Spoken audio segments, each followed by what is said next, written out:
Di balik rimbunan pohon, tersembunyi sebuah situs bersejarah yang kaya akan nilai spiritual dan budaya. Inilah makam Syekh Abdurrauf bin Ali Al-Fansuri, seorang ulama Aceh keturunan Yaman yang sangat terkenal. Makam ini terletak di daerah Raya, Kecamatan Syiah Kuala, Kota Banda Aceh. Bangunan makam ini dikelilingi pagar tembok yang berfungsi untuk melindungi makam dari kerusakan. Area makam ini sangatlah luas.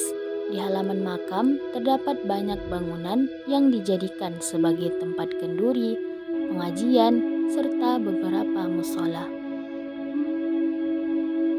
Tempat ini bisa dijadikan sebagai salah satu tempat yang patut untuk dikunjungi karena mengandung nilai sejarah Islam yang sangat kental.